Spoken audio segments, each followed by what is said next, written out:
Que notre Dieu, le Seigneur Jésus-Christ, vous bénisse. Comme d'habitude, la parole de Dieu dit, là 2 ou 3 sont assemblés en son nom, il est au milieu d'eux. Nous croyons que Jésus-Christ est au milieu de nous. Amen. Nous allons nous mettre debout pour honorer sa présence au milieu de nous. Et je vais saluer cette présence par une citation de Frère Branham. Frère Branham dit ceci: un de ces jours, si ce n'est pas déjà fait, vous franchirez cette ligne, vous n'aurez plus jamais le désir de faire ce qui est bien. Avez-vous entendu ce que je dis? C'est toute une affaire. Frères, sœurs, vous rendez-vous compte de ce qui vient d'être dit? Vous franchirez cette ligne et vous ne voudrez plus jamais le faire. Vous continuerez à entendre l'évangile, bien sûr, mais vous ne l'accepterez jamais. Vous ne pouvez pas l'accepter. Mais l'évangile sera prêché aux condamnés, à ceux qui sont perdus pour l'éternité et qui ne peuvent plus jamais être sauvés. Amen. Gloire et louange, alléluia.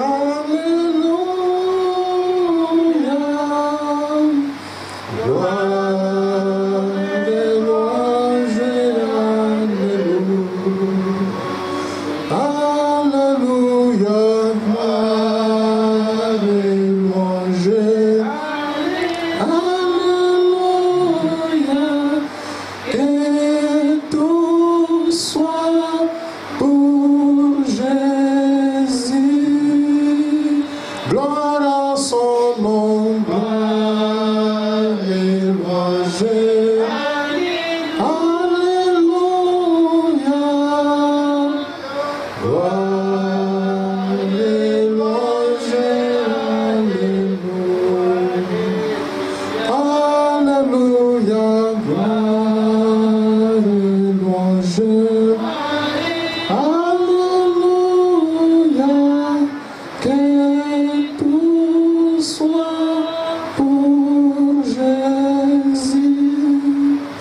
Éternel notre Dieu, c'est avec beaucoup de joie que nous sommes réunis en ces lieux pour écouter ta parole. Ta parole dit, là 2 ou 3 sont assemblés en ton nom, tu es au milieu d'eux. Nous croyons, Seigneur Jésus, tu es là au milieu de nous, Seigneur notre Dieu, pour accomplir ta parole, Seigneur Jésus. Nous chassons tout esprit qui ne confesse pas ton nom. L'esprit des sorciers, Seigneur. Tout esprit de marabout, de magicien, dans le nom du Seigneur Jésus-Christ, qu'il puisse quitter ce lieu. Seigneur bien-aimé, nous voulons seulement ta présence au milieu de nous, pour nous conduire, Seigneur, du début à la fin. Sois avec nous, Seigneur Jésus, et reçois l'honneur de cette réunion. Au nom du Seigneur Jésus-Christ. Amen. Amen. Amen. Mettons-nous. Comme on n'a pas beaucoup de services, on vient juste de commencer notre église, on n'a pas d'école de dimanche, on n'a rien, mais je crois de tout mon cœur que ça viendra parce que nous avons un Dieu qui est Jéhovah Jireh. Il va pouvoir à nos besoins. On a même des instruments, mais on n'a pas de gens pour nous accompagner. Mais par la grâce de Dieu, on va quand même débriller jusqu'à ce que Dieu nous fera grâce. Amen. Amen. On va chanter. On va prendre le numéro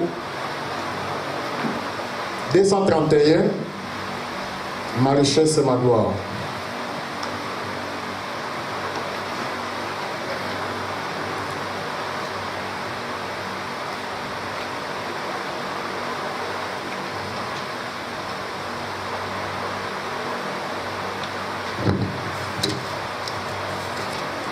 « 231, ma richesse et ma gloire. » 231,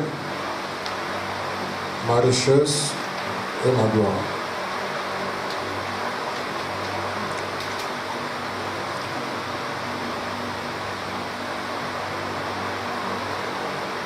Vous avez? Ah non, ça c'est quoi seulement?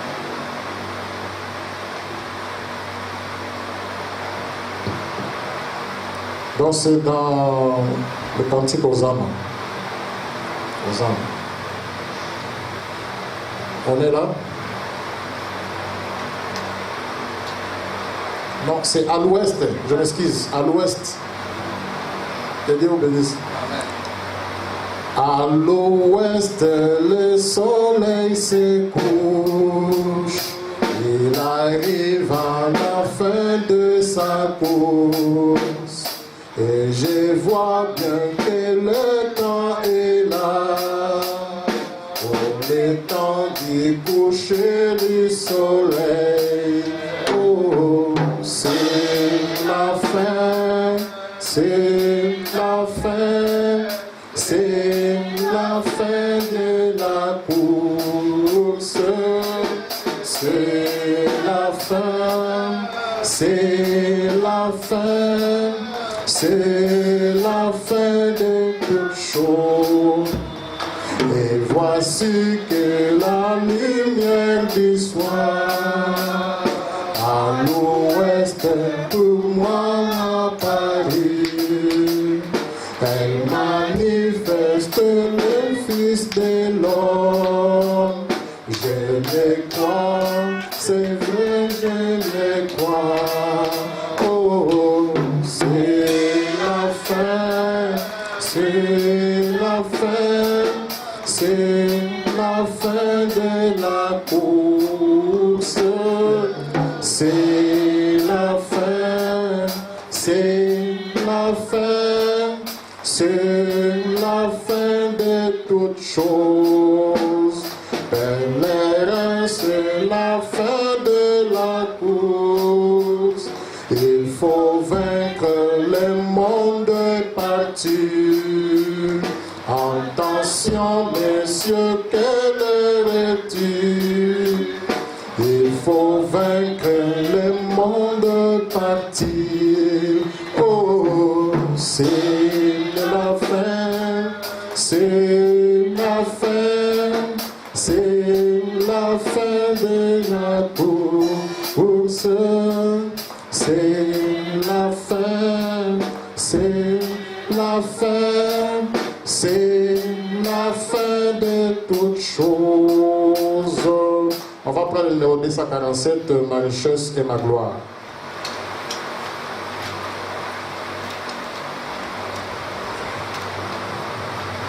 « 247. Ma richesse et ma gloire. Ma richesse et ma gloire et ma félicité. Oh Jésus, c'est de toi que tu m'as racheté.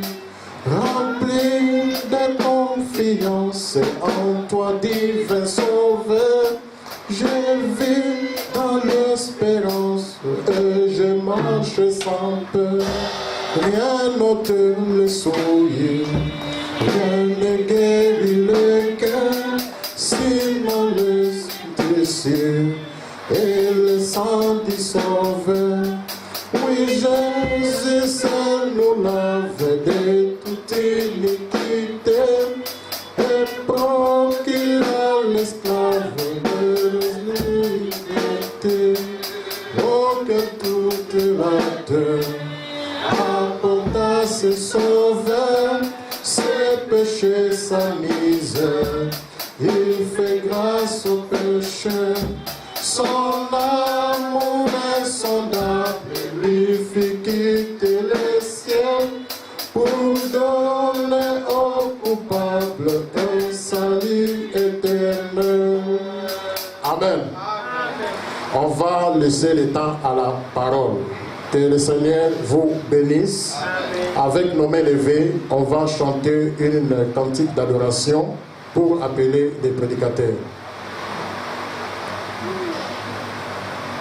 La victoire dans le sang, alléluia, dans le sang de Jésus-Christ, mon sauveur, mon Dieu, la victoire dans le sang, alléluia.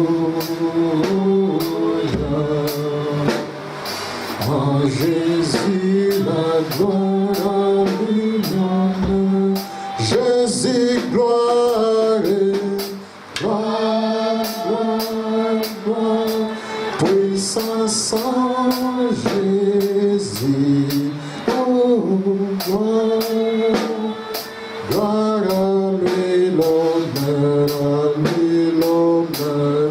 la victoire dans le sang, alléluia.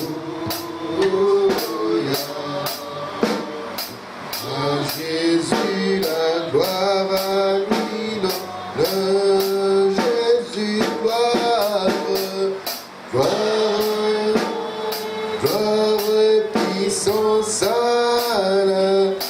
nous, gloire, gloire, lui, l'honneur, la puissance dans le sang, alléluia.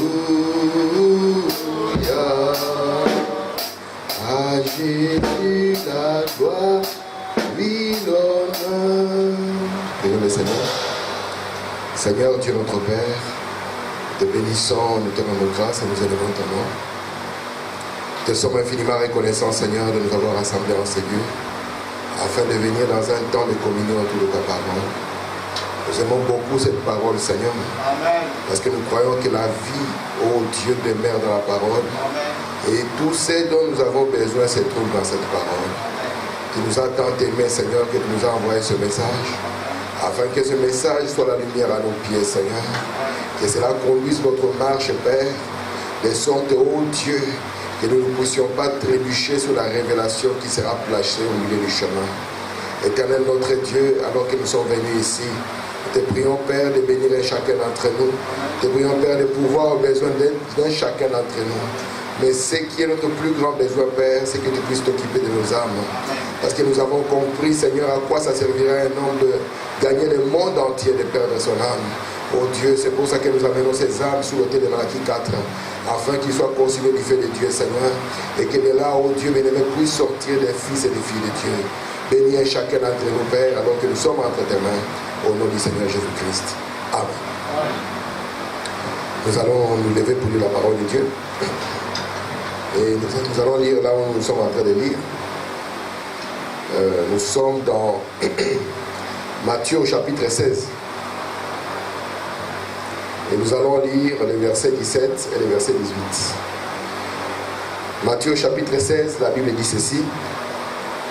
Je commence au verset 17. Jésus, reprenant la parole, lui dit: Tu es heureux, Simon, fils de Jonas. Ce ne sont pas la chair et les sangs qui t'ont révélé cela, mais c'est mon Père qui est dans les cieux. Et moi, je te dis, tu es Pierre, et que sur cette pierre, je bâtirai mon église, et que les portes de ce jour de mort ne prévaudront point contre elle. Que Dieu ajoute de bénédiction à la de sa parole. Vous pouvez vous asseoir. Amen. Je vous salue encore une fois ce soir au nom de Jésus-Christ. Je voudrais vous remercier d'être là pour que nous puissions avoir la réunion. Et je voudrais de tout mon cœur, alors que ceci c'est ma dernière séance, remercier beaucoup les frères José pour son invitation. Frère José, ceci a été ma consolation durant tout mon séjour ici au Canada. Et j'ai compris que Dieu m'a amené pour ceci, pour que je puisse être un participant à cette œuvre-ci. Et moi je crois que si vous appliquez le principe de la parole, vous serez étonné de ce que les yeux naturels n'ont pas vu, mais de ce que les yeux de la foi sont en train de voir déjà. Amen. Nous serons contents de voir que vous continuez à appuyer le message. Comme nous avons dit jeudi, que c'est le moment de se tenir pour ce message. Parce que vous savez que plus le temps passe, plus les gens négligent la voix du message. Mais c'est le temps de se tenir sur ce que le messager a dit.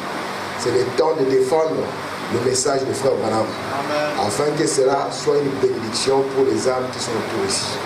Amen. Je crois que si vous restez avec la parole, Dieu vous bénira. Et il vous bénira au-delà même de ce que vous êtes en train de penser. Parce qu'il est fidèle et il ne change pas. Dans la vie des frères Branham, Branham est resté avec la parole. Et Dieu l'a béni. Que Dieu, en disant que Dieu vous bénira, je ne dis pas que les choses seront faciles. Non, messieurs. Mais je sais que même quand le diable viendra, qu'il essaiera de pousser, vous aurez toujours la victoire sur lui. Amen. Donc aujourd'hui, j'espère que j'arriverai à conclure. Et si je ne conclue pas, frère José, je vous laisse la balle. Nous avons essayé de donner une pensée sur ce que c'est l'Église. Et nous nous sommes inspirés de cela, du message que Frère Branham nous a prêché et qu'il a intitulé les 5 identifications de la véritable Église du Dieu vivant. Et là, nous avons voulu parler d'abord de ce qu'était l'Église. Aujourd'hui, nous allons voir qui a établi cette Église, quel est le message de cette Église, comment est-ce que nous devenons membres et est-ce que nous pouvons aller au ciel si nous ne sommes pas membres de cette Église. Je ne sais pas si j'aurai le temps de tout finir, mais si je ne finis pas, je vais essayer de donner juste l'essentiel de la pensée que j'ai. Frère Branham a essayé de nous montrer que lorsque nous sommes en train de parler de l'Église, nous ne sommes pas en train de parler juste d'un rassemblement de gens. William Branham nous dit que dans différents lieux, les gens peuvent se rassembler. Et un rassemblement de gens, ce n'est pas ça l'Église. Même s'il y a des Bibles, même si les gens chantent, ce n'est pas ça l'Église dans le langage de Dieu. Parce que nous voulons avoir le langage de Dieu et pas le langage des hommes. Branham a défini ce qu'est l'Église. Il a dit l'Église, c'est les gens que Dieu appelle à sortir. Et il a montré que cet exemple d'Exode, la première fois qu'il a eu lieu, c'est quand le peuple de Dieu était en Égypte. Et quand ils étaient en captivité en Égypte, Dieu a suscité un prophète. Et il a confirmé ce prophète par une colonne de feu, afin que ce prophète descende en Égypte. Frère Branham appelle cela l'invasion d'un pays par un seul homme. Un vieux homme de 80 ans qui descend pour aller combattre un pays tout seul. Mais en le voyant, on pensait qu'il était seul. Mais un jour, Dieu avait promis à Abraham. Et il a dit à Abraham que lorsque mon peuple sera dans la captivité, moi l'Éternel, je descendrai moi-même et par ma main puissante, je délivrerai ce pays. Et la main puissante de Dieu n'était pas un bras qui a fendu le nuage. La main puissante de Dieu, c'était un prophète avec une colonne de feu qui est venu afin de faire sortir ces peuples du pays d'Égypte. William Branham nous dit aussi longtemps qu'Israël était en Égypte, ils n'étaient pas encore l'église de Dieu. Ils étaient le peuple de Dieu, mais pas encore l'église de Dieu. Mais quand Dieu les a fait sortir, parce que Dieu, en d'autres termes, ce qu'il appelle l'église, il appelle aussi le royaume. C'est pour cela que quand Jésus était sur la terre, il savait que cela était le but de Dieu et l'importance que cela avait dans son cœur. C'est pour cela que quand il nous a appris à prier, il a dit, lorsque vous allez prier, dites que ton règne vienne. Donc il était en train de pointer ce royaume, le royaume qui allait venir. Et Frère Branham nous dit que cela était un grand mystère. C'est un mystère qui est relié au jour et à l'heure dans Matthieu 24. Un mystère que Dieu a caché, la venue de ce royaume. Cela a troublé les gens au cours de toute la Bible. Au temps de Jean-Baptiste, quand il était sur la terre, il prêchait aux gens, répentez-vous, répentez-vous, le royaume des cieux vient. Le royaume des cieux vient. Jésus arrive, il dit toujours, répentez-vous, le royaume des cieux est là. Et les gens, à chaque fois, ils disaient, mais c'est quoi ce royaume?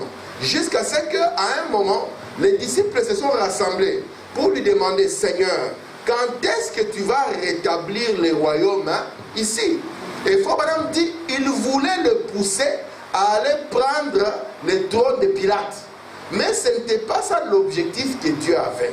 Et nous voulons, nous aussi, en tant que les croyants, comprendre ce qu'est la pensée de Dieu, synchroniser tout ce que nous avons comme projet avec le plan de Dieu pour que nous ne puissions pas rendre service à Dieu en dehors de sa volonté. Amen. Et nous avons compris que de même que Moïse a été envoyé avec une colonne de feu, dans cette génération, Dieu nous a envoyé un homme avec une colonne de feu. Nous avons dit que cette colonne de feu n'est pas venue pour que les gens la prennent juste en photo, mais elle est venue en vue d'un exode. Quand la colonne de feu descend, c'est pour qu'il y ait un exode. C'est pour ça que cet homme est monté à la chair et il nous a prêché le message qu'il a intitulé le troisième exode. Il a montré que le premier exode prenait les gens d'un pays naturel et les amenait dans un pays naturel. Donc ils ont quitté exactement physiquement l'Égypte ils ont marché pour pouvoir entrer physiquement dans un pays appelé Palestine. Et au temps de Jésus, William Branham nous dit, il est venu les prendre d'une condition spirituelle jusqu'à les amener au baptême du Saint-Esprit. Alors c'est de là où l'importance de la chose va commencer. Parce que tout ce que nous lisons dans l'Ancien Testament était une ombre de ce qu'il y avait dans le Nouveau Testament. Et ce que nous lisons dans le Nouveau Testament, c'est l'ombre de ce que nous sommes en train de voir juste maintenant. C'est pour cela que tout ce que nous lisons de l'Ancien Testament au Nouveau Testament est en train de pointer cette heure-ci. Et ce prophète qui vient maintenant, son but c'est quoi? Il doit nous prendre du baptême du Saint-Esprit jusque dans le pays éternel du millénium et du glorieux au-delà, nous conduisant avec cette colonne de feu. Amen. Donc c'est pour ça que nous avons compris l'importance qu'il y a aujourd'hui. C'est, on va le voir un peu dans le message que cette église doit prêcher.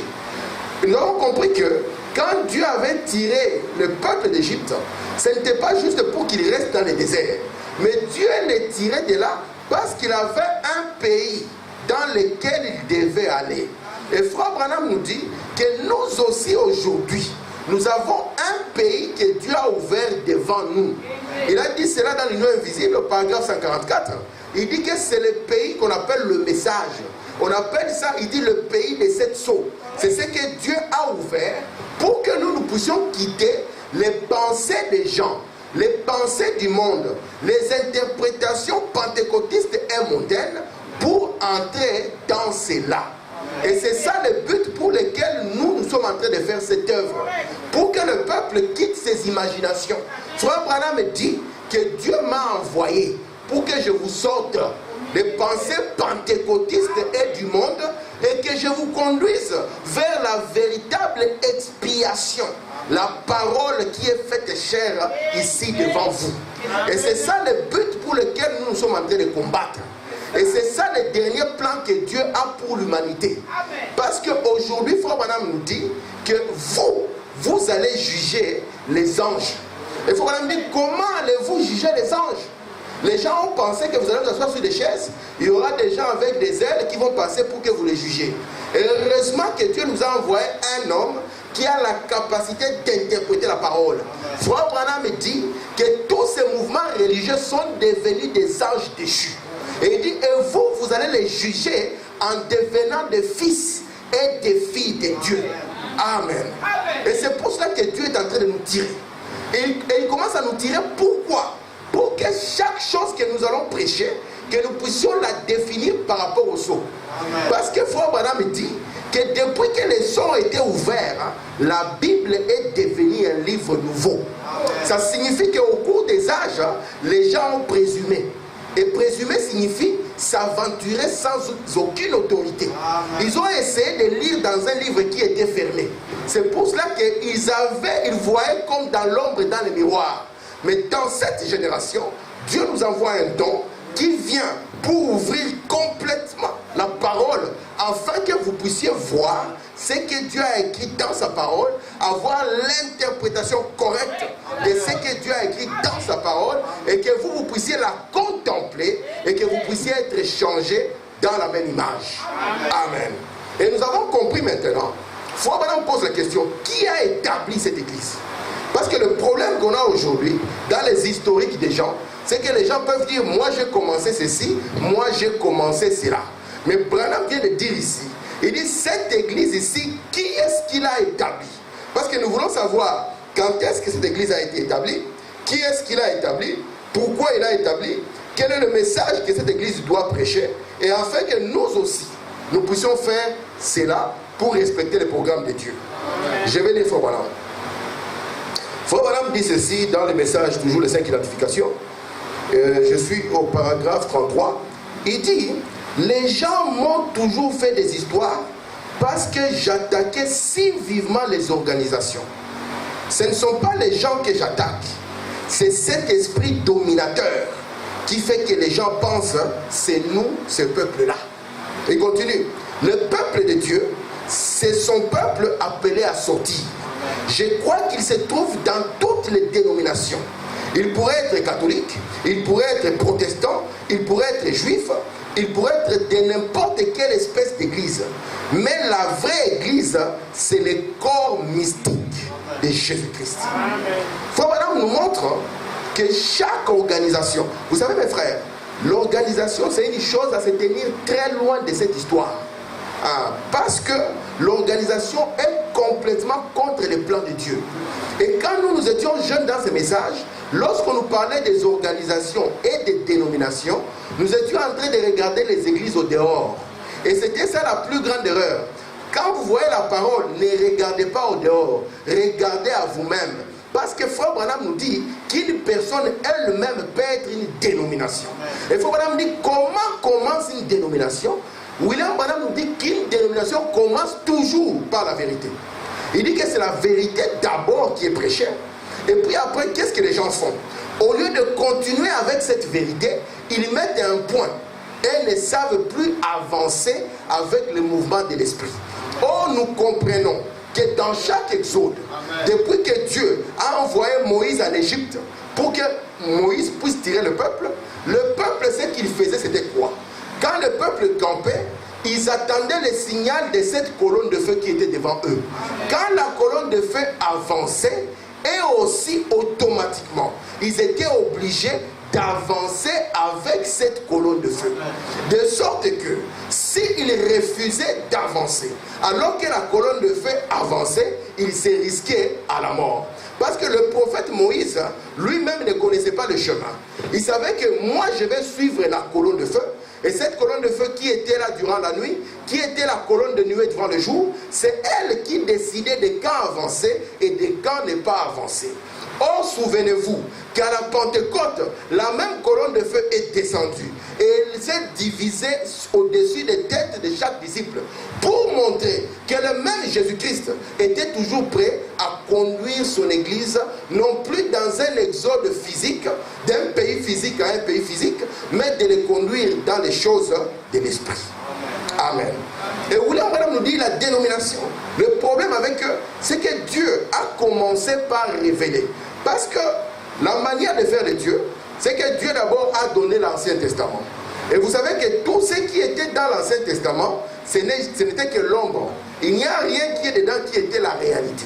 C'est pour ça que l'agneau qu'ils avaient dans l'Ancien Testament n'était qu'un ombre. Les temples qu'ils avaient dans l'Ancien Testament n'étaient qu'un ombre. Tout ce qu'il y avait dans cet Ancien Testament n'était qu'un ombre. Et vous allez voir maintenant que dans le livre des Hébreux, Paul dit la loi qui avait une ombre, pour montrer que cela n'était pas le parfait. C'est pour cela que les sangs de bouc, les sangs des agneaux ne pouvaient pas ôter les péchés, ne faisaient que couvrir le péché. Mais Dieu devait maintenant donner encore plus. Et les gens qui ont refusé de comprendre que l'Ancien Testament était une ombre et que Dieu avait donné plus en amenant Jésus, ces gens-là sont morts dans leur incrédulité. Amen. Et nous ne voulons pas tomber dans ces pièges. Que Dieu, quand il va continuer à avancer avec sa colonne de feu, que nous puissions résister. Que nous puissions dire nous ne voulons pas. Parce qu'aujourd'hui, ce qui était l'ombre, nous avons maintenant la réalité. Amen. C'est pour ça que Paul disait, quand le parfait viendra, ce qui est partiel passera. Ce qui est ombrageux passera. Je vais vous donner un exemple simple, mes frères. Si par exemple j'ai une lumière ici et que je mets ma main, vous allez voir que sur le mur ici, il y aura l'ombre de ma main qui sera projetée. Quand vous regarderez cela, vous verrez simplement, vous aurez une idée de ce qu'est ma main. Vous ne verrez pas les ongles, vous ne verrez pas tous les marques que j'ai dans ma main. Ça vous donnera juste une idée. Mais remarquez l'expérience. Prenez la réalité, rapprochez cela de l'ombre, vous allez voir qu'après un moment, l'ombre sera avalée par la réalité. Amen. Quand vous lisez la parole, même quand vous lisez la vie d'Abraham, sachez que cela c'est toujours une ombre. Amen. Le vrai Abraham est assis ici. Quand vous lisez n'importe quelle histoire dans la Bible, parce que la Bible ce n'est pas un livre d'histoire, non. Dieu a placé chacune de ces leçons là pour que cela puisse nous instruire, pour que nous puissions élire nos propres vies. Amen. C'est nous qui étions comme Moïse dans les eaux. Parce que l'Apocalypse nous a dit que les eaux, c'est le peuple, les langues, les nations. Et Dieu, qu'est-ce qu'il a fait? Il nous a tirés des eaux, n'est-ce pas? Et nous avons vu que quand un homme est noyé dans les eaux, il ne faut pas seulement les tirer des eaux. La deuxième des choses, il faut aussi tirer les eaux de lui. Parce que c'est la seule moyen de les sauver. C'est pour ça que Dieu avait tiré Moïse de l'Égypte. Et puis il l'a gardé dans le désert afin de tirer l'Égypte de Moïse. Et c'est ce que nous voulons faire. Je pense que le frère José est vraiment dans cette histoire. Pour que les gens qui viendront ici, que tu puisses tirer les églises d'eux. Afin que la parole et la pensée de Dieu seul soient établies dans leur cœur. Parce que souvenez-vous, la Bible avait dit que les ciels et la terre passeront. Mais la parole ne passera pas. Donc si vous vous fouillez seulement au ciel et que vous n'avez pas la parole, vous passerez. Mais la parole de Dieu demeure éternellement. Amen. Donc, nous avons compris que la véritable église, ce qu'on appelle réellement l'église, c'est le corps mystique de Jésus-Christ. Pourquoi ça? Remarquez un peu. Quand Jésus était sur la terre, quand on lui avait posé la question concernant le 7e sceau, Jésus n'avait rien dit. Il avait dit que cela était un secret que lui-même ne connaît pas, mais que le Père seul connaît. Or, le 7e sceau est intimement lié et connecté à la manifestation de l'épouse. Pourquoi je dis cela? Quand Adam était dans le jardin d'Éden, il y avait une épouse qui était cachée en lui, sous forme de mystère. Et Adam ne connaissait pas cette épouse. Avant sa mort et sa résurrection, Adam ne pouvait pas connaître cette épouse. Mais il a fallu que Dieu prenne Adam, qu'il puisse le coucher comme dans une mort, et que là Dieu puisse ouvrir la côte d'Adam pour tirer une épouse qui était dans lui, et que Adam, lorsqu'il est ressuscité, qu'il puisse comprendre maintenant ces mystères qui étaient cachés dans sa vie, appelés Ève. Et nous comprenons que la même chose, parce qu'il y a dans la Bible le premier Adam, et nous avons aussi le véritable Adam, qui est le deuxième Adam, Jésus-Christ. Et Jésus-Christ aussi, il avait une église qui était cachée en lui. Il y avait une épouse qui était cachée en lui. Et à la croix aussi, quand il mourait, juste comme Adam, il a été ouvert de côté et Dieu a tiré une épouse. D'accord? Pour que, vous voyez ces mystères-là, il ne les connaissait pas avant sa mort et sa résurrection. C'est pour cela que la Bible dans Apocalypse 1.1 commence par révélation de Jésus-Christ que Dieu lui a donné par l'envoi de son ange. Et Paul vient encore bien expliquer ces mystères. Il dit le mystère qui est entre Jésus-Christ et l'Église est semblable au mystère qui est entre l'époux et l'épouse. Jésus étant la tête, l'Église étant son corps. Vous comprenez ça? Donc cette Église-là était cachée en Jésus. Et Jésus devait maintenant la manifester et la voir après sa mort et sa résurrection. Et souvenez-vous, dans la parole de Dieu, quand on parle de la révélation d'un homme, vous voyez, révélation de Jésus-Christ, lorsqu'on parle, c'est là qu'on veut pointer sur l'épouse. Parce que c'est l'épouse qui révèle ce qu'est l'homme. Si vous voulez connaître le caractère d'un homme, voyez la femme que cet homme épouse. Et vous allez remarquer dans toute la Bible, les plus grands hommes qu'il y a eu, c'est parce qu'ils ont eu aussi des bonnes femmes derrière eux. Même dans l'histoire du monde, vous ne pouvez pas être un homme stable et fort si vous n'avez pas une femme derrière vous. C'est pour cela que dans le mystère de Jésus couronné, il s'agit toujours de l'épouse. Parce que la Bible nous avait dit qu'une épouse vertueuse est la couronne de son mari. Amen. Maintenant, cette église-là, qui est le corps mystique. Donc quand on parle de corps mystique, ce sont des choses que vous ne voyez pas avec vos yeux. Amen. C'est pour ça que Jésus savait que ce royaume, ce n'est pas un royaume qu'on voit avec les yeux. Amen. Il a dit le royaume des cieux ne vient pas de manière à frapper les regards. Amen. Maintenant, qui est-ce qui a formé ce corps? Qui est-ce qui a commencé cela? Frère Branham nous dit que Je suis dans les 5 identifications. Il dit, elle a commencé où? Jésus, quand il était sur la terre, il n'a jamais organisé aucune église. Il a parlé d'une église qui allait venir, mais il n'a jamais organisé aucune église. Maintenant, j'espère que vous comprenez mieux pourquoi j'attaque non pas les gens qui sont dans les organisations, mais les organisations dans leur essence. Ça ne peut être qu'antichrist. Vous comprenez ça? Donc quand Jésus était sur la terre, il n'a pas organisé l'église, mais il a parlé d'un mystère qui était caché en lui et qui allait venir. Et Frère Branham nous dit que la véritable église de Jésus-Christ, qui est le corps mystique, a commencé à la Pentecôte. Donc ici, ce que nous voulons, c'est une continuité de cette vision qui avait commencé à la Pentecôte. Ce n'est pas quelque chose que nous commençons de nouveau. Non, nous sommes en train de continuer une vision qui avait commencé où? À la Pentecôte. Amen. Et Frère Branham dit que vous aussi, vous devez chacun avoir sa Pentecôte. Où c'est là où vous commencez dans ce corps appelé le corps mystique de Jésus-Christ. Amen. Pourquoi je suis en train de montrer ces rapports qu'il y a entre la tête et le corps? Souvenez-vous que notre prophète bien-aimé nous a dit que la tête qui était autrefois en Orient est ici maintenant. Elle est venue pour faire quoi?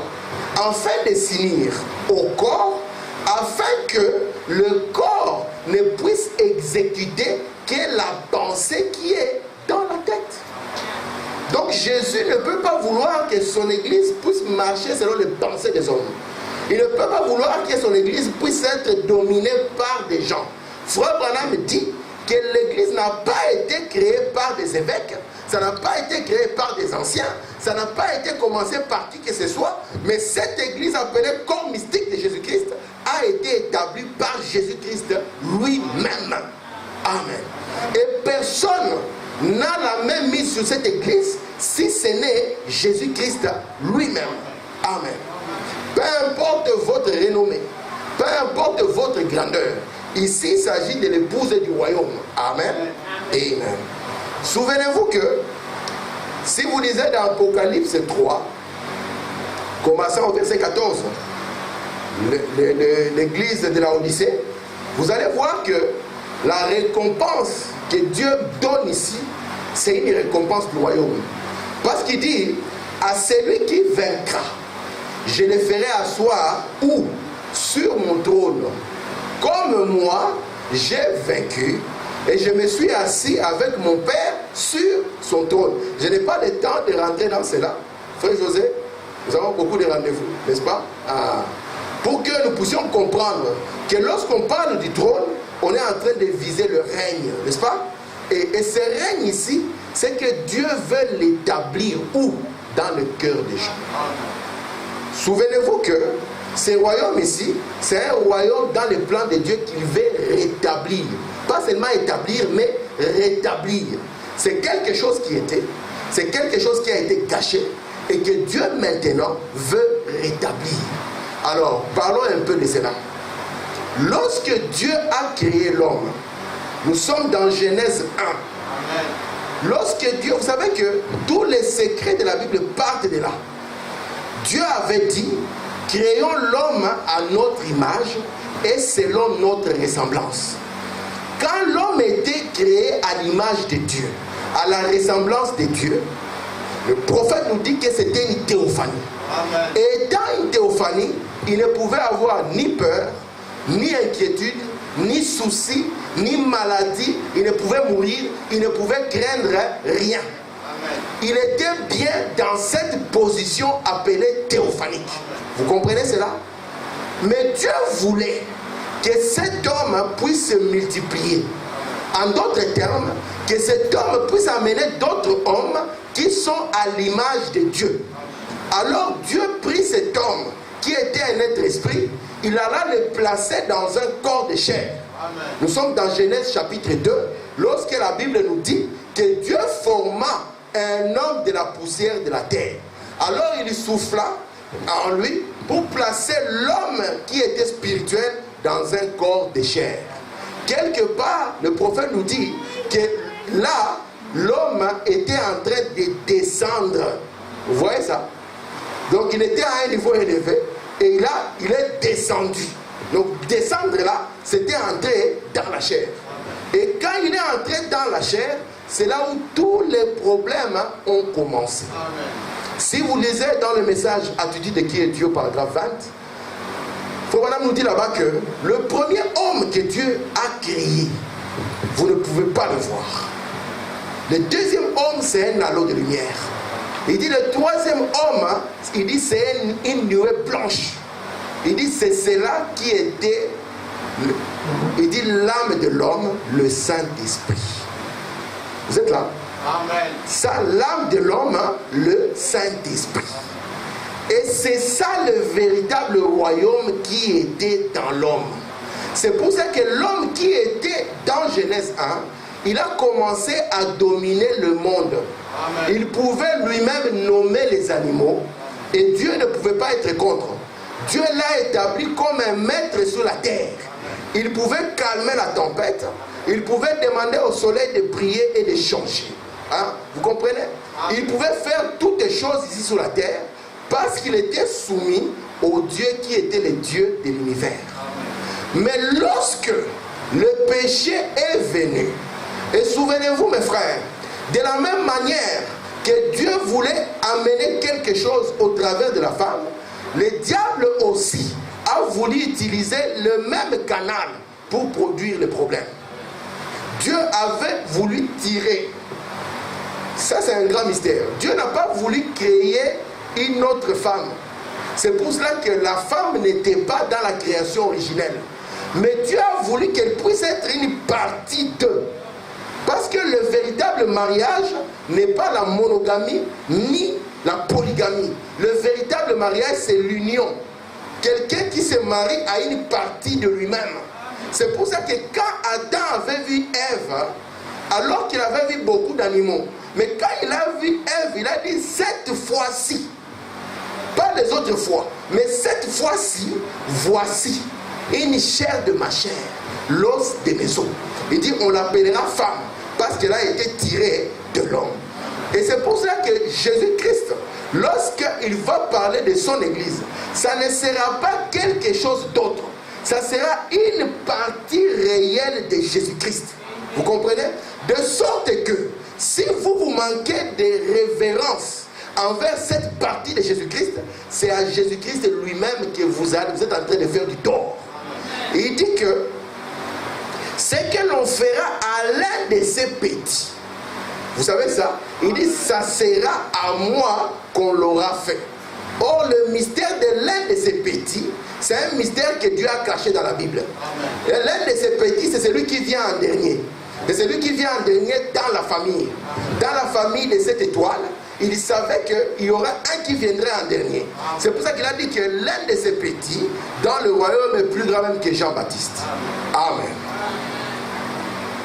Frère nous dit que Dieu voulait être un roi. Et c'est la chose la plus difficile que Dieu a aujourd'hui. Être un roi. Vous savez que dans la rédemption, tout le monde aime que Dieu le sauve.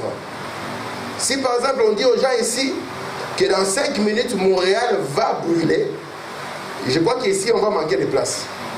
Tout le monde va courir ici et il va dire c'est un frère un jour qui racontait une histoire. C'était à la veille de l'an 2000. Alors qu'on avait dit qu'à l'an 2000, à minuit, le monde allait s'écrouler. Alors il voit dans l'église, je crois, un hindou, un sikh qui pénètre directement dans l'église. Quand on prêche, il lève les mains, il était à fond dedans. Lui comprend, il dit comment un homme avec des histoires, des hindous est là en train de pousser, il les amène ici. Alors il appelle le monsieur, il dit mais monsieur, qu'est-ce qui se passe? Monsieur il dit mais là c'est la fin du monde, moi je dois être là où il y a les choses de Dieu. Et nous avons compris que dans les domaines religieux, ce que les gens aiment, c'est le sauveur. C'est lui qui les sauve de leurs péchés, qui les sauve de leur manque d'argent, qui les sauve de leur maladie, c'est ce que les gens aiment. Mais souvenez-vous, il n'est pas que sauveur, il est aussi Seigneur. Et quand on l'appelle Seigneur, ça signifie quelqu'un qui domine, quelqu'un dont vous appliquez sa volonté. C'est pour cela, souvenez-vous, que quand Paul a parlé, Paul a dit quoi? Paul a dit, moi Paul, esclave de Jésus-Christ. Qu'est-ce que cela signifie? Un esclave, c'est quelqu'un qui n'a plus de volonté. Un esclave ne peut pas décider quand est-ce qu'il va se lever, quand est-ce qu'il va se coucher. C'est le maître qui lui décide de voici le moment de te lever, voici le moment de te coucher. Et si vous êtes venu dans cette parole, dans cet évangile, ça signifie alors que vous avez décidé qu'il ne sera pas seulement votre sauveur, mais qu'il sera aussi votre Seigneur. Il décidera de votre manière de vous habiller. Il décidera de la manière dont vous conduirez votre foyer. Il décidera même des genres de boulot que vous allez faire. Oh. J'étais avec des gens de ma famille qui s'étonnent de voir que nous avons un certain accoutrement. Ils disent, pourquoi vous vous habillez seulement comme ça? Je dis, nous nous habillons seulement comme ça parce que dans ce royaume, nous avons un roi. Vous savez que dans chaque royaume, il y a un esprit. Vous ne pouvez pas faire partie d'un royaume si vous n'avez pas l'esprit de cette nation. Si vous allez en Allemagne, vous allez voir que les Allemands sont de cette manière. Vous allez en Haïti, vous allez voir que les Haïtiens sont de cette manière. Vous allez au Canada, les Canadiens sont de cette manière. C'est comme cela que les choses sont faites. Mais dans ce royaume appelé l'église du Dieu vivant, il y a aussi un esprit. Et c'est cet esprit qui caractérise les gens qui y vivent. Les gens qui appartiennent à ce royaume. Donc le but que nous avons, c'est que les gens qui viennent ici puissent recevoir l'esprit de ce royaume. On ne dicte pas à un Canadien de parler avec l'accent du Québec. Un vrai Québécois, si vous le croisez, vous allez comprendre que ça c'est un Québécois. On ne lui a pas dicté, on ne lui a pas forcé. On l'a montré seulement dans une atmosphère, on l'a gardé. Après un moment, il a commencé à parler comme cela. Vous voyez mon enfant, le petit ici. Si je le prends et je le fais adopter par une famille québécoise qui parle comme cela, à 18 ans, vous serez étonné. Il parlera exactement avec cet accent. Pourquoi? Il aura reçu un esprit. Comprenez? Une manière d'être. Amen. C'est pour cela que le premier message que cette église doit prêcher, c'est la repentance. Or, si je vous pose la question, qu'est-ce qu'est la repentance? Beaucoup de gens, ils disent que la repentance, c'est regretter le péché. La définition n'est pas vraiment fausse. Mais cela, regretter le péché n'est pas la repentance. Regretter le péché est une conséquence de la repentance. Si vous prenez, quand Jésus disait repentez-vous, si vous prenez le mot grec que Jésus avait utilisé, parce que le Nouveau Testament est écrit en grec, vous allez voir que ce mot, si vous l'étudiez, va vous montrer que la repentance, c'est d'abord le changement de pensée. Jésus se tient devant un grand docteur de la loi, appelé Nicodème. Nicodème était un homme qui étudiait la parole. Nicodème n'était pas un coureur de jupons. C'était un homme qui disait qu'il était consacré. Mais Jésus, quand il le voit, il lui prêche d'abord la repentance. Parce que la repentance, c'est ce qui conduit à la nouvelle naissance. Et le prophète nous dit que un faux enseignement va produire aussi une fausse naissance. Donc ça sera une fausse repentance qui apportera une fausse naissance. Mais Jésus se tient devant Nicodème et dit à Nicodème, il dit, écoute mon frère, toi le grand docteur de la loi, si tu n'es né de nouveau, tu ne peux pas voir le royaume. Tu ne peux pas comprendre ce qu'il en est de ce corps mystique. Et Nicodème, parce que le problème que Jésus avait avec les pharisiens étaient des gens très charnels.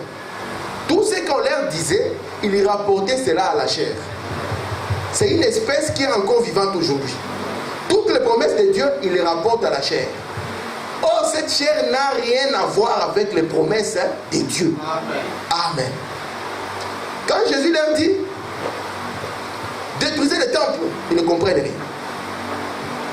Jean dit, voici l'agneau, ils ne comprennent rien. Il lui dit, tu dois naître de nouveau. Il dit, regardez, moi, un vieux papa comme ça, peut-être même que sa maman était morte. Est-ce que je dois encore partir? Je me demande même quel ventre peut contenir un papa comme moi. Retourner dans le ventre de ma mère. C'est là où Jésus donne une notion très importante. Il dit, Nicodème, ce qui naît de la chair est chair. Amen. Ce qui naît de l'esprit est aussi esprit. Amen. Or, souvenez-vous que dans Jean 1, il était dit à tous ceux qui l'ont reçu, à tous ceux qui ont cru en son nom, il a donné le pouvoir de devenir des enfants de Dieu, lesquels sont nés non de la volonté de la chair. Amen. Vous comprenez? Et du sang. Alors Jésus voulait montrer à Nicodème qu'ici, cette repentance qui consiste à oublier tes pensées, parce que vos pensées et vos traditions ont rendu le message de Moïse inefficace. Un message qui devait être puissant, qui devait être efficace, qui devait transformer les gens, à cause des pensées, des dogmes et des traditions, est devenu inefficace. Alors il dit, mon frère, il faut maintenant que tu changes tes pensées. Parce que ce royaume qui vient, c'est un nouveau royaume. Il a de nouveaux concepts, il a de nouvelles définitions. Si toi tu gardes les anciens concepts, tu vas mourir. Amen. Et Frère Branham dit que l'autre message que cette église doit prêcher, c'est que Jésus-Christ est le même hier, aujourd'hui et éternellement. Je ne veux pas dire pour toujours, je dis bien éternellement. Alors, quand nous disons que Jésus-Christ est le même hier, aujourd'hui et éternellement, nous sommes en train de pointer les exodes. Le même hier au temps de Moïse.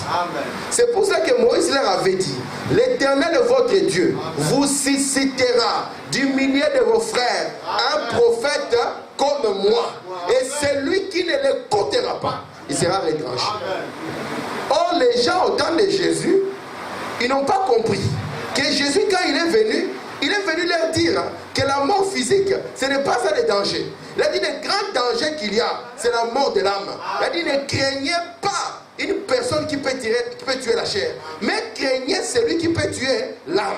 Cela était connecté à la loi de Moïse, lorsque Moïse disait tu ne tueras pas. Amen. Amen. Il dit c'est ça le message. Amen. Hébreux 13:8. Jésus-Christ est le même. Hier, aujourd'hui, éternellement. Amen. Écoutez d'abord. Qui a établi cette église? Jésus-Christ. Pas un évêque, pas un groupe d'hommes, pas un pape. Pas du tout une puissante fabrication humaine.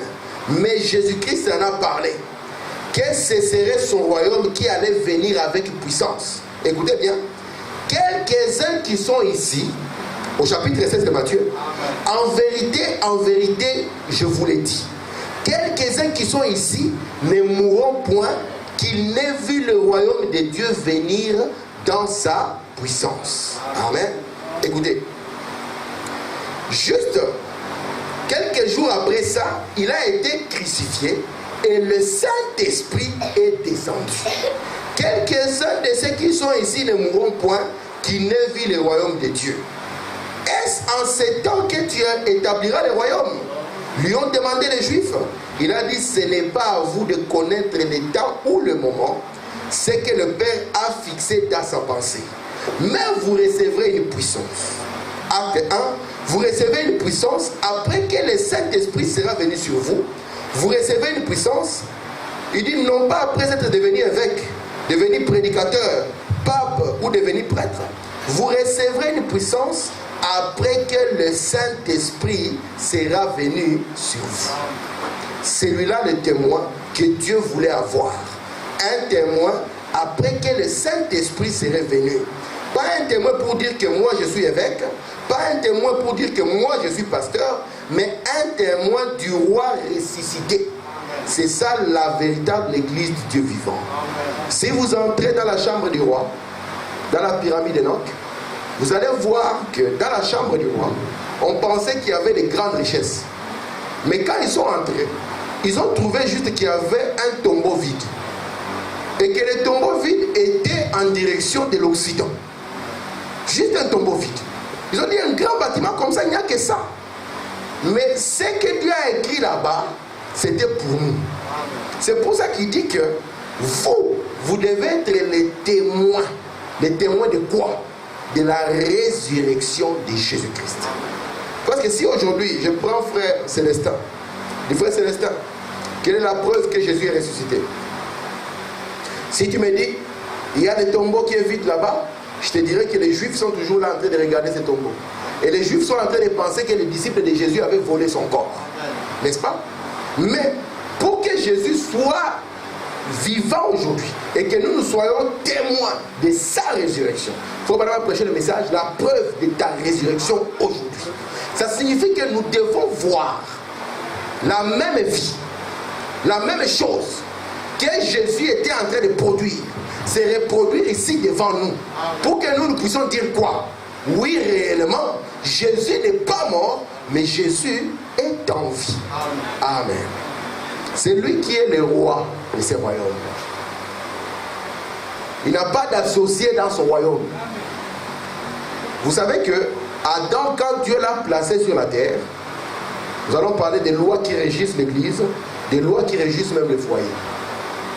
Dans ma maison, dans mon foyer, je sais que même si la Bible dit que je suis le chef de la maison, mais je ne suis pas le chef pour appliquer ma volonté. Je suis le chef pour appliquer la volonté de Dieu. Adam était sur la terre non pas pour faire sa propre volonté.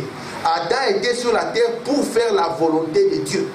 Le jour où Adam a voulu faire sa propre volonté, ce jour-là, il a perdu la chefferie. Amen. Un pasteur dans une église, il n'est pas là pour y appliquer sa volonté. On appelle ça une autorité par juridiction. Ça signifie que vous êtes ici pour appliquer la volonté de Dieu. Si la Bible dit quelque chose et que vous faites le contraire, c'est le même jour où vous perdez votre chefferie. Pose la question, frère madame, dans la question-réponse. Frère madame, est-ce qu'une femme, signifie une église, doit-elle obéir son mari? Un mari dans Seigneur pasteur, en tout?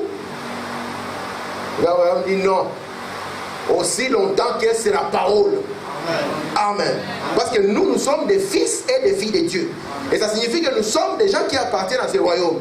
Ça signifie que même si tu les représentes et que nous comprenons que tu commences à faire les choses qui ne vont pas. Souvenez-vous que la guerre que nous sommes en train de vivre sur la terre a commencé dans les cieux.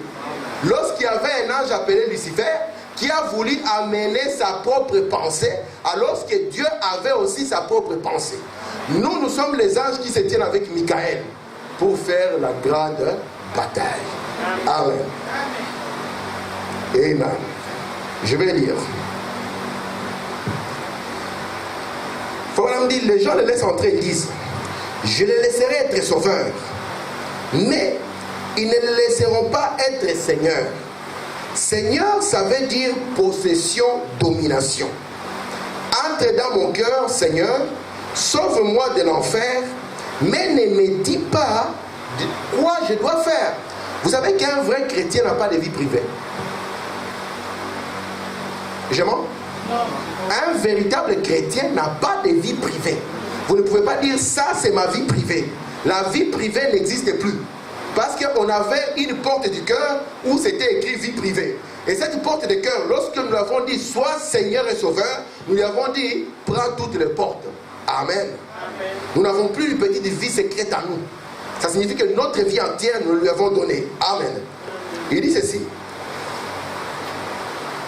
Il dit Voilà l'attitude des gens. C'est pour ça, pas étonnant que la Bible dit, toutes les tables sont remplies de vomissements. Vous savez, qu'est-ce qu'un vomissement? Comme un chien retourne à son vomissement. Si ces organisations, ça n'a pas marché au début, et que Dieu a été obligé de les vomir, retournez à cela, et ils vous feront vomir de nouveau. Il a dit, je voudrais que tu sois froid ou bouillant, parce que tu es tiède, je te vomirai de ma bouche. Or, la bouche de Dieu, c'est le prophète. Amen. Amen. Et nous ne voulons pas être vomis. Amen. Nous avons vu que cette église est obligée de prêcher que Jésus-Christ est le même. Et nous savons, nous, qu'il est le même à l'exception du corps physique. Et nous savons qu'il ne peut pas être le même hier, aujourd'hui, éternellement sans vous. Amen. Vous êtes la troisième partie de cela. C'est pour ça que nous sommes ici, afin de représenter ce corps mystique et de marcher ici sur la terre comme étant des pèlerins et des étrangers. Nous avions notre père Abraham qui était ici. Et il a commencé à marcher comme un pèlerin, un étranger. Il cherchait une cité. Il cherchait une ville dont Dieu était l'architecte et le constructeur. Laissez-moi vous dire que la ville qu'Abraham cherchait, c'est la stature d'un homme parfait. La ville qu'Abraham cherchait, c'est l'épouse de Jésus-Christ. La ville qu'Abraham cherchait, c'est la nouvelle Jérusalem. Et souvenez-vous, un jour, alors que Jésus était sorti des eaux, vous savez que Jésus était la terre rachetée. Amen. Alors qu'il est sorti des eaux, Jean le Baptiste a vu une colombe, le Saint-Esprit, descendre comme une colonne, descendre sur la terre rachetée. C'est pour ça que Jean, dans le livre d'Apocalypse, dit que j'ai vu la nouvelle Jérusalem descendre sur la terre. Amen. Amen. Écoutez un peu. Il dit, cet évangile qui sera prêché, qui va le prêcher? Dieu peut prendre les ignorants. Dieu peut prendre de Pierre pour susciter les enfants d'Abraham. Aujourd'hui, les gens qui prêchent l'évangile, ils pensent que parce qu'il a été dans une école grande quelque part avec un diplôme, cela lui a donné le droit de prêcher. Lorsque Jésus a commencé à choisir ses apôtres, Jésus est parti chercher les pécheurs. C'était des gens ignorants, des gens du peuple. Mais il savait que ce qui était important, c'est que ces gens devaient recevoir une puissance, appelée le Saint-Esprit. C'est pour ça qu'il leur avait dit, attendez un peu, le Saint-Esprit va venir, il va vous conduire dans ceci, il va vous rappeler ce que moi je vous ai dit.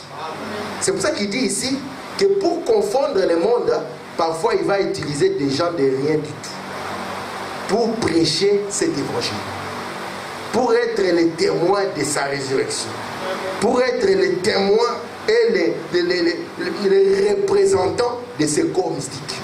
Amen. Il dit, écoutez bien, c'est sa manière de faire. Quand il est venu, Jésus n'a jamais appelé Caïphe. Non. Il dit, il n'a jamais appelé un seul sacrificateur. Il n'a jamais appelé un seul théologien. Il a pris des pécheurs, des bergers, ceux qui étaient ignorants, sans instruction. Il a dit que Pierre et Jean, c'est ce que la Bible dit, étaient tous ignorants et sans instruction. La Bible dit, mais il a pu leur donner à eux et œuvrer à travers eux le royaume de Dieu et jeter la confusion aux yeux et à l'esprit des sages et des puissants. Quand Jésus était sur la terre, les premières personnes à savoir que le Messie est né, ce n'étaient ni les prêtres, ni les sacrificateurs, ni les souverains sacrificateurs. C'était des bergers. C'est aux bergers qu'il s'est révélé. Quand Jésus devait choisir ces gens, il a commencé à choisir des gens de rien du tout. C'est pour cela que je ne voudrais pas que vous puissiez vous minimiser. Vous n'êtes pas des petites personnes. Amen. Amen. Parce que lorsque une bataille arrive à sa fin, vous allez prendre les éléments les plus meilleurs pour les jeter dans la bataille finale. Si nous étions des footballeurs et que nous arrivions dans une finale, disons que c'est la finale de la Coupe du Monde, nous allons sélectionner les meilleurs gens que nous avons au Canada pour qu'ils aillent jouer pour nous, afin que la victoire soit assurée. Et Dieu a fait la même chose. Il a regardé dans son économie les meilleurs éléments qu'il avait.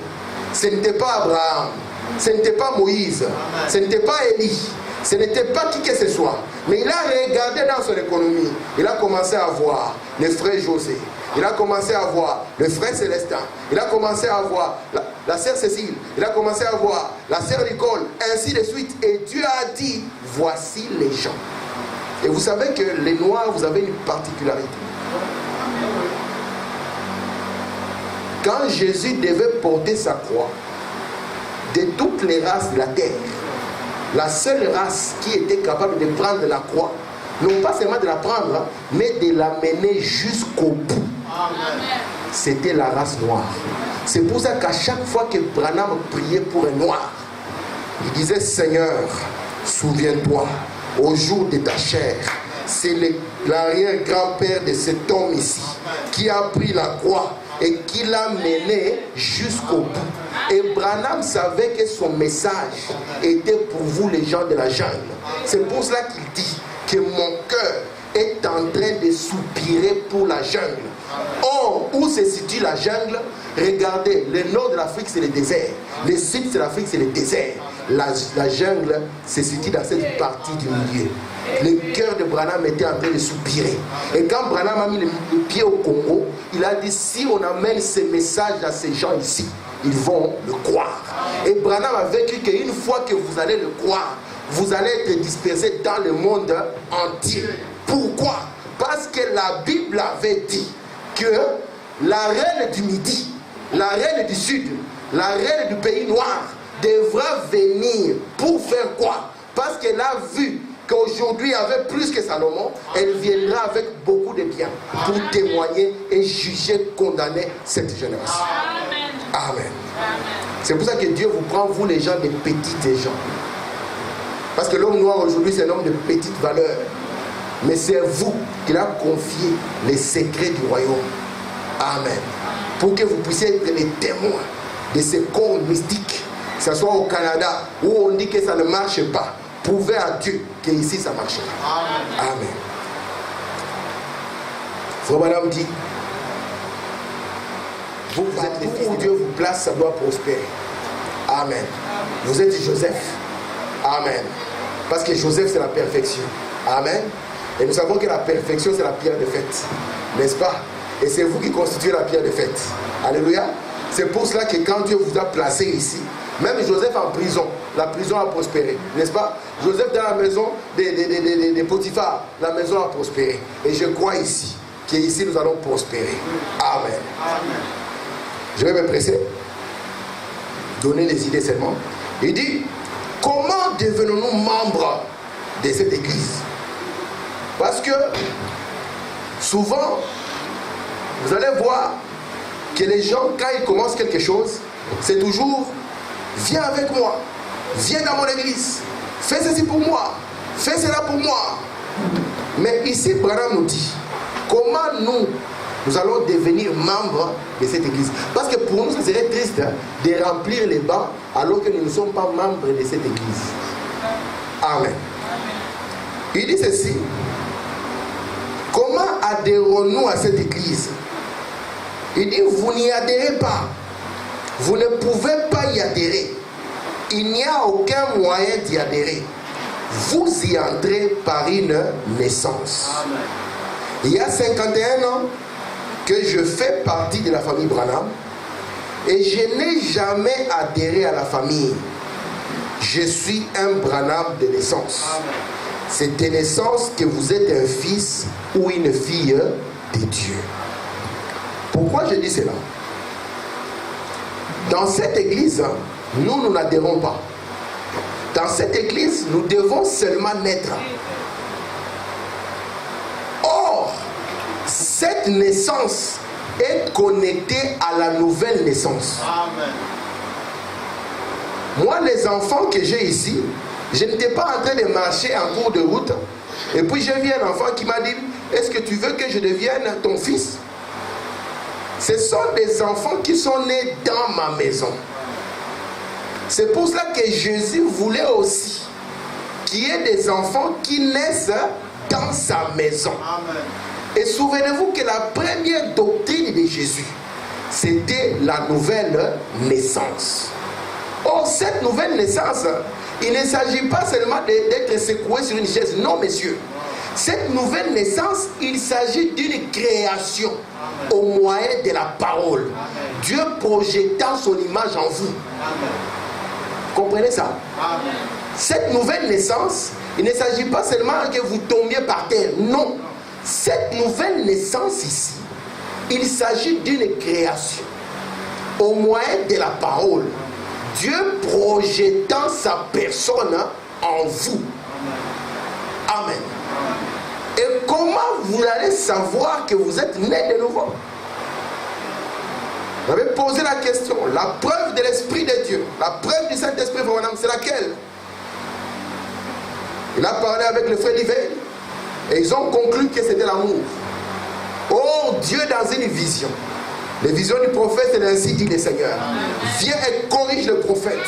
Il dit que la preuve que vous avez le Saint-Esprit, c'est que vous recevez la parole de votre heure. Pas seulement cela, et que vous avez une compréhension claire des Écritures. Parce que c'est ce qui a manqué à Israël, la compréhension claire des Écritures. Lorsque Jésus est monté à la chair et que lui a été donné le rouleau d'Ésaïe et qu'il a ouvert le rouleau, il a commencé à dire, l'Esprit du Seigneur est sur moi. Tout le monde disait Amen. Il m'a oint, tout le monde disait Amen. Pour proclamer l'année de grâce, tout le monde disait Amen. Quand Jésus a terminé, qu'il a pris le rouleau, qu'il a fermé et qu'il a déclaré, aujourd'hui, cette portion de l'écriture que vous venez de lire est accomplie sous vos yeux.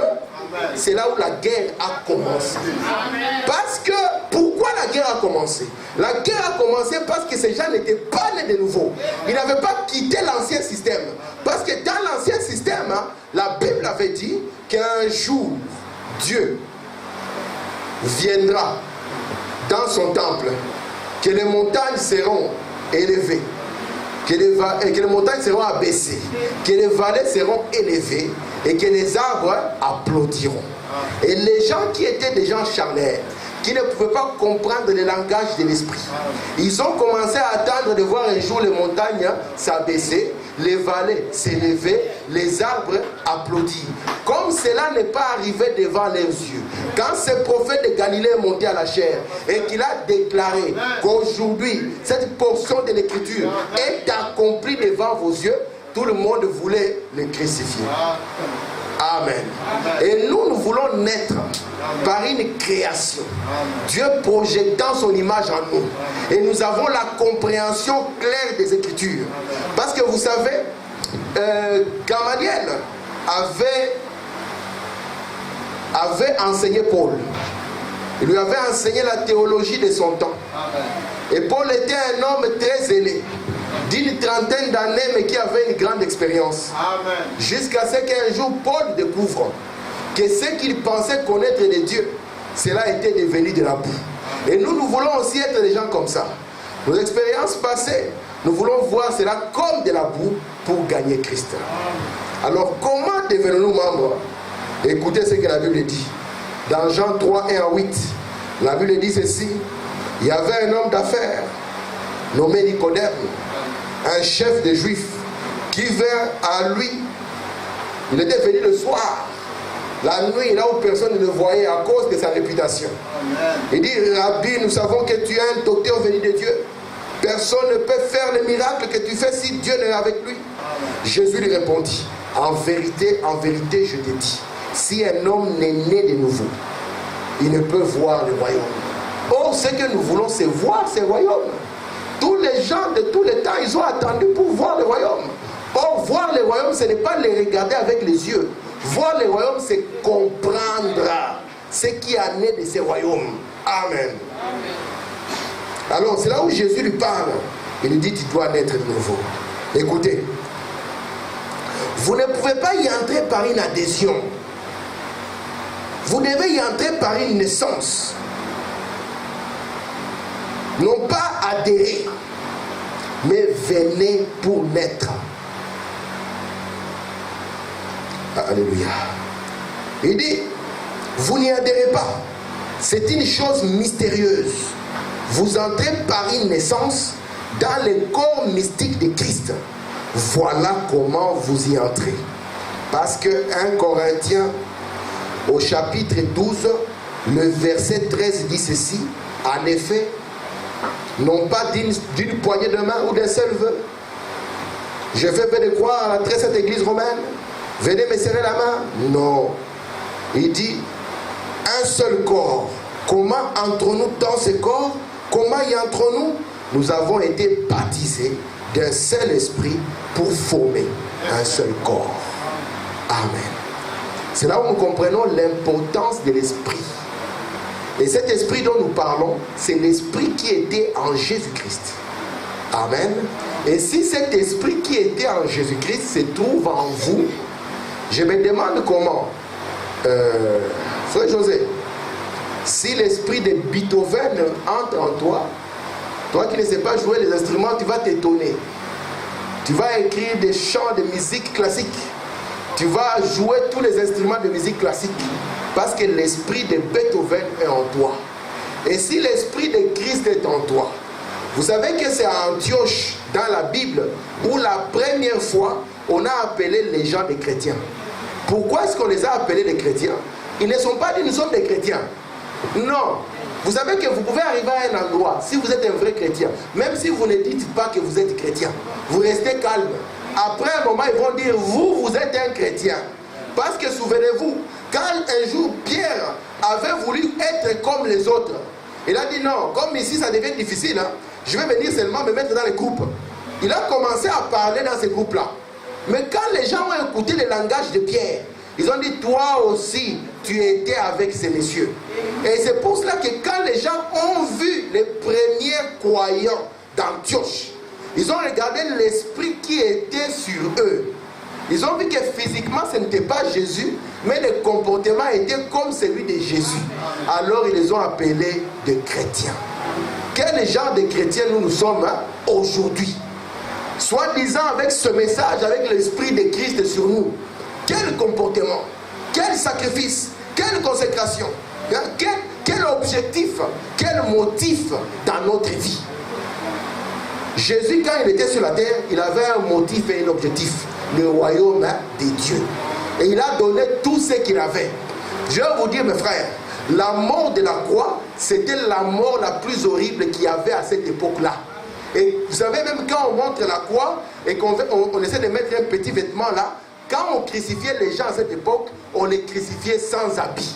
Parce que la Bible avait dit, maudit sera celui qui sera pendu sur le bois. Amen. Mais Jésus a accepté de devenir une malédiction, de porter cela. Pourquoi? Parce qu'il visait le royaume. Et si cet esprit aussi vient sur nous, quel genre de personnes nous aussi nous allons être? Est-ce que nous allons vivre nos vies pour nous-mêmes? Est-ce que nous serons ici au Canada pour avoir seulement des projets pour nos familles, pour construire des maisons et pour en acheter d'autres? Au lieu que ces royaumes que Dieu a confiés à nous, peuple du Sud, que nous puissions nous battre pour que cela puisse s'étendre et que les gens qui sont assis dans les ténèbres puissent voir la lumière. Amen. Amen. Écoutez.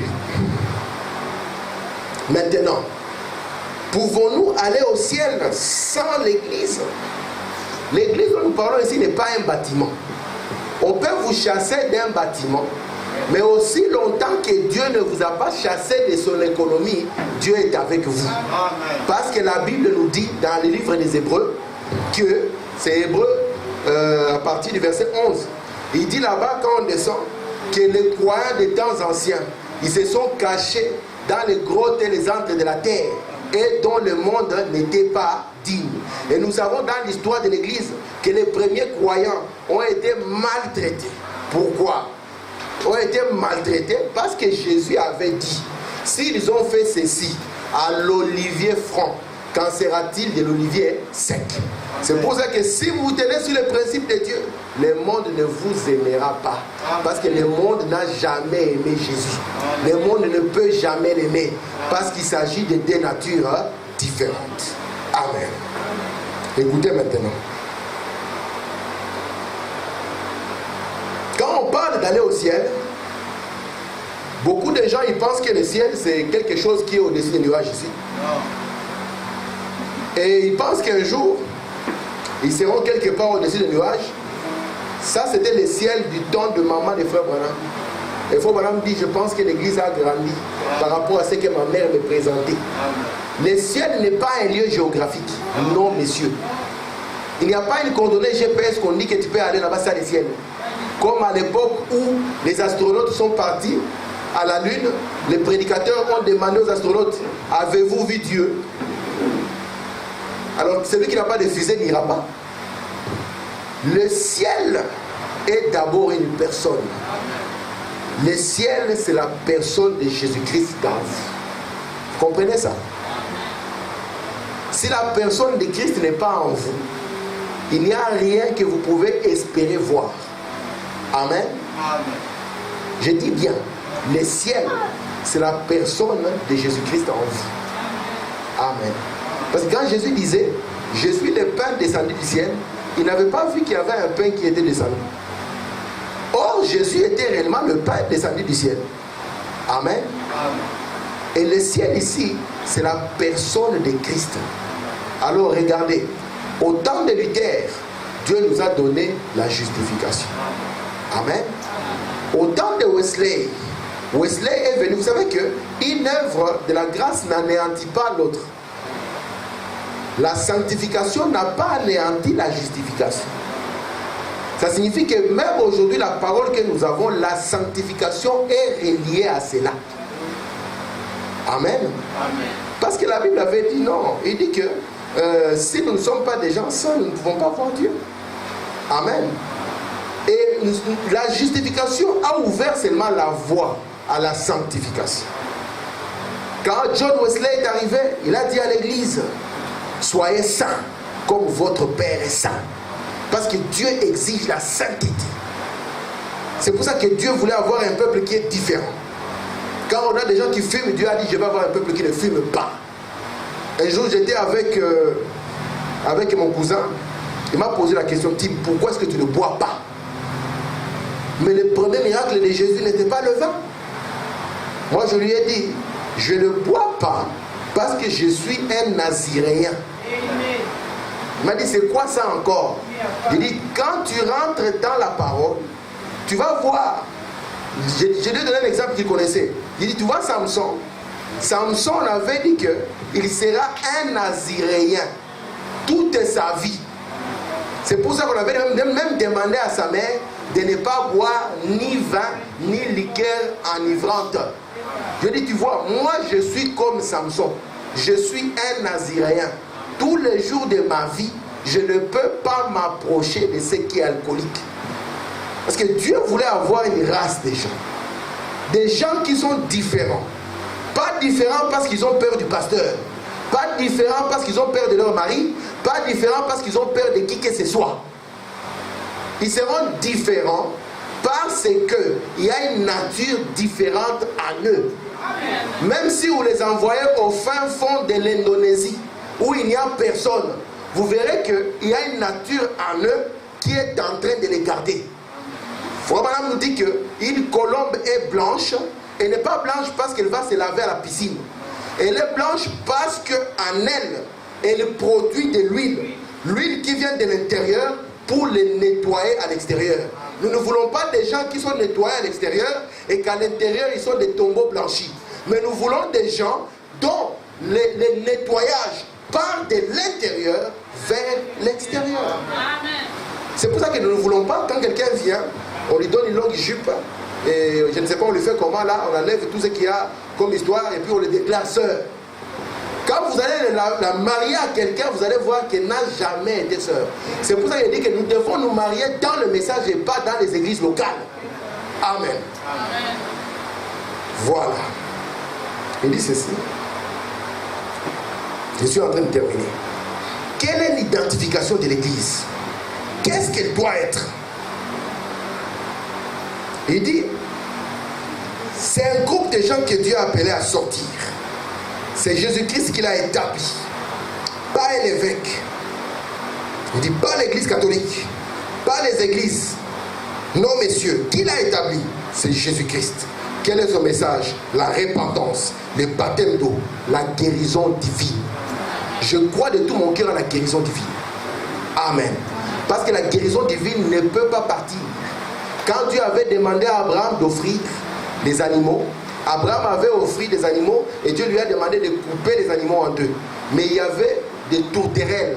Si vous remarquez les tourterelles là, Dieu ne les a pas demandé de couper ça en deux. Ce qui montrait que la guérison divine était dans l'ancienne et dans la nouvelle alliance. Parce que Jésus avait dit dans Marc 16, voici je vous envoie, vous êtes mes témoins. Voici les signes qui vous accompagneront. Amen. Et c'est cela le message que l'Église a prêché. Et la guérison divine dont nous parlons ici n'est pas seulement la guérison de la chair.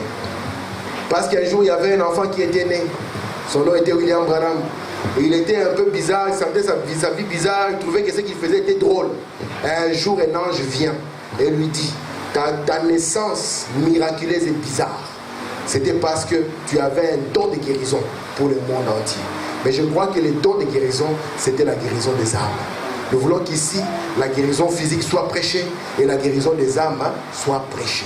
Or, la guérison des âmes ne peut être prêchée que quand on respecte l'ordonnance de la parole. Qu'on dise parole après parole. C'est cela l'Église que Dieu veut établir sur la terre. Et chaque Église locale ne représente que cette Église-là. C'est pour cela que nous croyons que ce message qui vient, c'est pour tirer maintenant l'épouse des églises. Pour que l'épouse soit unie à Christ. Parce que Christ, il est la tête et nous sommes le corps. Afin que nous ne puissions plus être soumis à quoi que ce soit, mais nous puissions être soumis à cette tête qui est descendue. Que c'est de là que nous puissions tirer nos directives. Que c'est de là que nous puissions tirer nos ordres. Et que nous puissions marcher avec cela. C'est cela le but pour lequel nous sommes ici sur la terre, mes frères. Le royaume de Dieu. Et le royaume de Dieu, Frère Branham dit, c'est le Saint-Esprit dans votre cœur. Et si le Saint-Esprit n'est pas dans votre cœur, vous ne faites pas partie de ce royaume. Quand nous étions jeunes, les gens se posaient encore la question, ai-je le Saint-Esprit? Oh Seigneur, ai-je le Saint-Esprit? C'était leur préoccupation. Aujourd'hui, la grande préoccupation, ai-je les papiers? Est-ce que je vais me marier? C'est cela qui a préoccupé les esprits des gens. Mais nous voulons avoir un appel à sortir. Les pensées pentecôtistes, les pensées du monde, les espérances du monde. Souvenez-vous que Jésus avait dit, cherchez premièrement le royaume et sa justice. Amen. Et la justice du royaume, c'est la parole faite chair. Il dit, cherchez premièrement le royaume et sa justice, et toutes les choses vous seront données par nous. Que le Seigneur vous bénisse.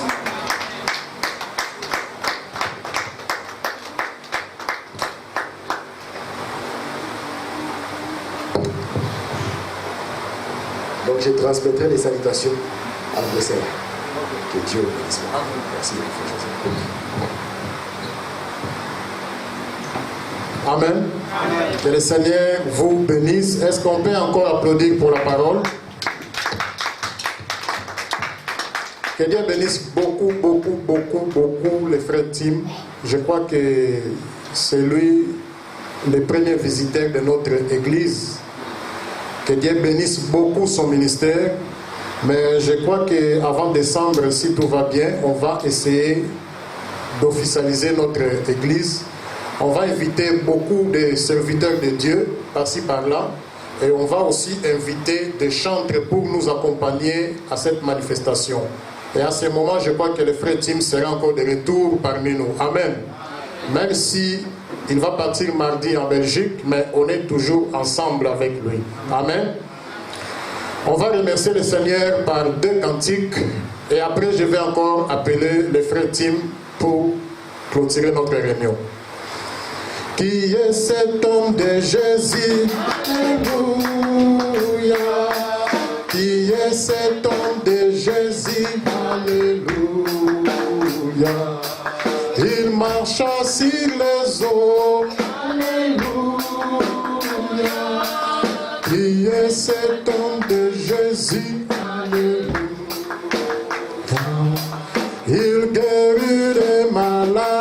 Alléluia. Qui est cet homme de Jésus? Alléluia. Il changea l'eau en vin. Alléluia. Qui est cet homme de Jésus? Alléluia. Alléluia. Alléluia. Amen. Alléluia. Alléluia. Amen. Loué soit l'Éternel.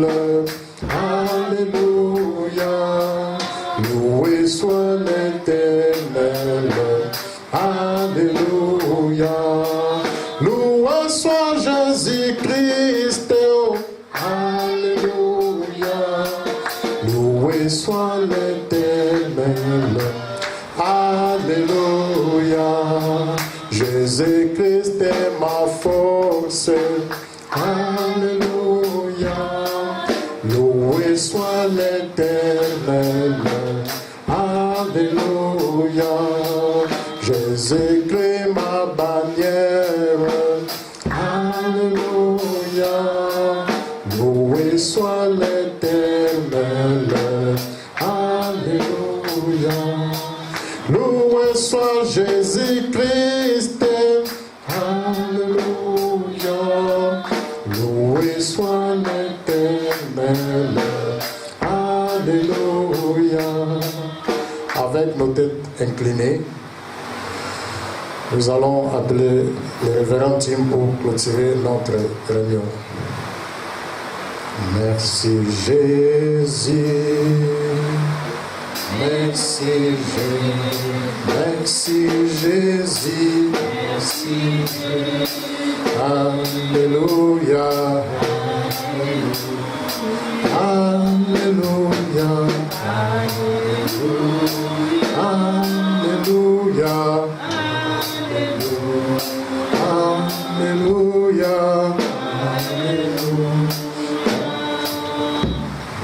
Alléluia. Seigneur Dieu notre Père, toi le Créateur incréé, l'auteur de la vie éternelle, le donateur de tous les dons, bon parfait spirituel, ton nom est le Seigneur Jésus-Christ. Nous voulons de tout notre cœur, Seigneur, te remercier. Te remercier pour tout ce que toi tu as fait pour nous, Seigneur. Tu nous as tant aimé, Seigneur, que tu nous as donné ce message, afin que ce soit un guide de vie pour nous ici-bas sur la terre. Seigneur Dieu de gloire, nous venons juste nous abandonner en fait, mon Père. Je voudrais, Seigneur, oh Dieu, de remettre cette œuvre qui a commencé ici, Père. La prière, Seigneur, oh Dieu, c'est que tu puisses bénir le frère José, que tu puisses l'aider, Seigneur, et que d'ici, Seigneur, il puisse y avoir un oasis de paix, de joie et d'amour autour duquel les enfants viendront se rassembler autour du Shiloh. Dieu de miséricorde, puisses-tu l'aider et le soutenir, Seigneur. Oh Dieu, sur tous les domaines de la vie, Père, soit avec sa famille. Oh Dieu, amène les âmes ici, Seigneur, qui peuvent être tendre à la parole et qui peuvent recevoir ce message. Oh Dieu de gloire, nous savons, Père, que les débuts sont toujours difficiles, mais nous regardons à toi, Père, toi qui es l'auteur et le consommateur de notre foi. Bénis-le, Seigneur, pour ce poids qu'il a sur le cœur. Sois avec lui, Seigneur. Conduis-le, Seigneur, au Père. Sois le soutien de sa vie, Père.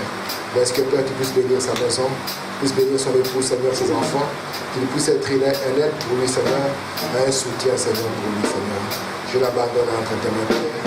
Bénis sa vie, Seigneur, bénis son ministère. Aide-le, Seigneur, Père bien-aimé, à aller toujours de gloire en gloire, de victoire en victoire, Seigneur.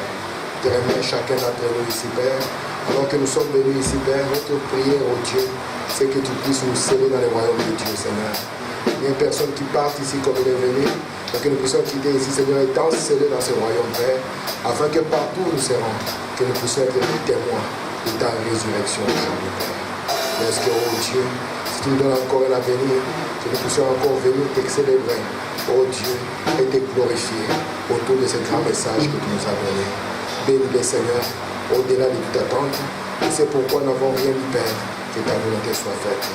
Accepte, Père, que ce royaume que tu as établi sur la terre, lui la pierre de fête, qui écrase les autres royaumes et qui grandit, Seigneur, puisse grandir, Seigneur, dans son cœur et puisse grandir les cellules, Père, pour se répandre dans ce pays. Il en soit ainsi, Seigneur, alors que nous t'éprouvons au nom du Seigneur Jésus-Christ. Amen. Que Dieu vous bénisse et que les frères Tim puissent aussi apporter nos salutations partout où il va passer. Que nos bien-aimés puissent prier pour nous et nous prierons aussi pour eux. Que Dieu bénisse aussi la sœur Tim qui était aussi avec nous, qu'il bénisse aussi les enfants. Amen. Si tout va bien, on va descendre, on sera encore ensemble. Que le Seigneur vous bénisse, vous remplisse, vous comble.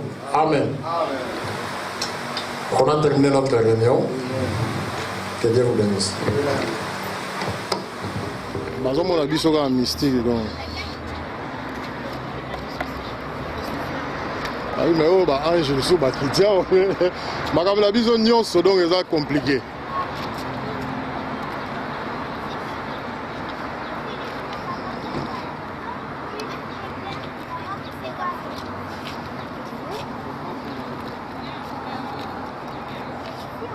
Amen.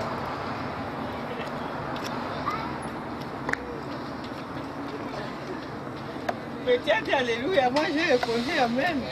Il faut que je réponde pour l'autre. Parce qu'Amen n'est pas encore là, je prends sa place. Alléluia.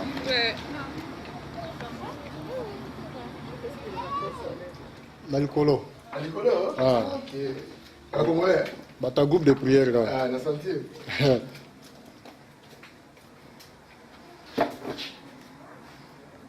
Où est la mosquée? Ah. On dirait bah hindou hein. Bah il y a pas hindou sur nous. C'est bien ça. C'est bien ça.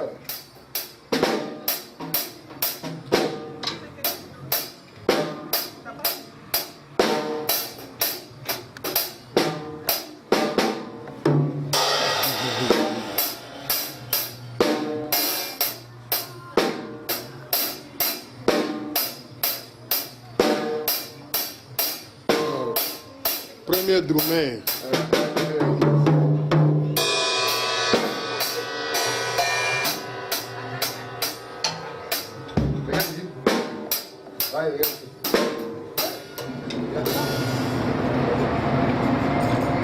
Mais état où tu es c'est comme si ils ont filmé déjà. Ouais, ils ont filmé. Filmé quand bon.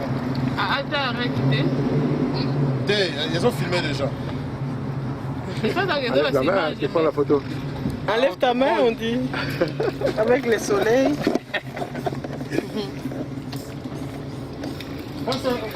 Frère Tim. Oh.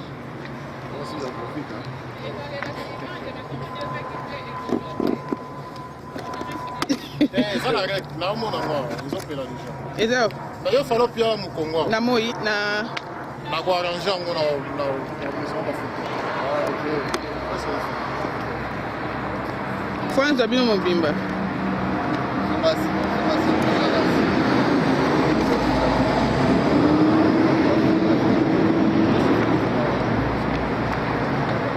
Mais boya musika.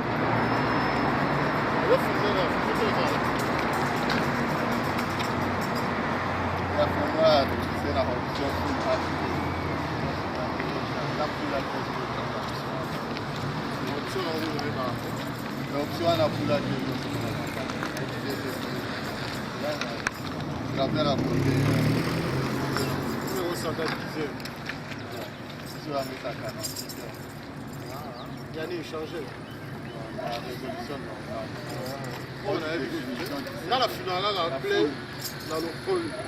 Tu m'as filmé. Hein? Oui. Hein? Ah, tu peux regarder que tu m'as filmé.